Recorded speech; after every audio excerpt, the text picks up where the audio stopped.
Pria itu mengikuti serangkaian tes untuk pekerjaan baru. Pada tes menembak, setiap pelurunya meleset dari ring kelima. Pada tes kebugaran fisik, ia tampak kelelahan setelah beberapa kali mengangkat beban. Tes terakhir adalah parkir paralel, dan saat ia kehilangan fokus, ia menjatuhkan setumpuk kotak. Meskipun penampilannya buruk dan hanya nyaris memenuhi standar kelulusan, ia tetap mendapatkan pekerjaan bergaji tinggi sebagai penjaga truk lapis baja. Pada hari pertama bekerja, ia langsung menghadapi perampokan. Para perampok menyandera pemimpin timnya dan meminta agar mereka melemparkan uang tunai ke mobil sang perampok.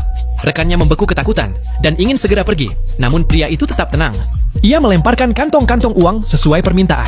Tanpa sengaja, satu kantong terlempar jatuh ke tanah, membuat salah satu perampok marah dan keluar untuk mengambilnya. Saat itulah situasi berubah drastis. Pria yang terlihat canggung selama tes perekrutan itu tiba-tiba berubah menjadi mesin pembunuh. Salah satu perampok berusaha membuka pengaman senjatanya, namun pria itu menembaknya mati dengan satu tembakan. Ketika perampok lain datang dari kejauhan, ia dengan tenang mengisi ulang pelurunya. Setelah para perampok mengosongkan tembakan mereka, ia menyingsingkan celananya, membuat mereka panik dan melarikan diri.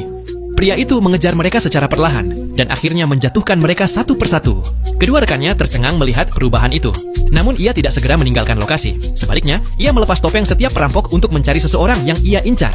Aksinya itu menimbulkan kecurigaan polisi dan membuat atasannya waspada. Perusahaan bahkan sempat berniat memecatnya, tetapi tindakannya justru menarik perhatian sang bos besar. Sang bos yakin kemampuan pria itu sangat berharga. Tak lama kemudian, terjadi perampokan kedua. Para penjahat kali ini menyemprotkan cat ke jendela truk lapis baja, lalu melemparkan bom asap. Pria itu dipaksa keluar dari kendaraan dan diminta berbaring di tanah. Namun ketika para perampok melihat wajahnya, pemimpin mereka langsung terkejut dan memerintahkan anak buahnya untuk mundur.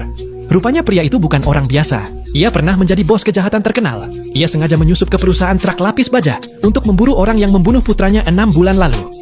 Waktu itu, sebuah truk lapis baja dibajak.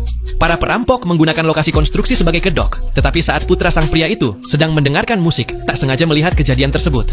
Anak itu panik dan menelepon ayahnya, tetapi sebelum ayahnya tiba, putranya dibunuh tepat di depan matanya.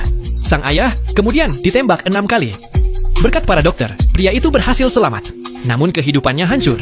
Istrinya meninggalkannya, dan sejak saat itu, hanya satu hal yang membuatnya terus hidup, yaitu balas dendam.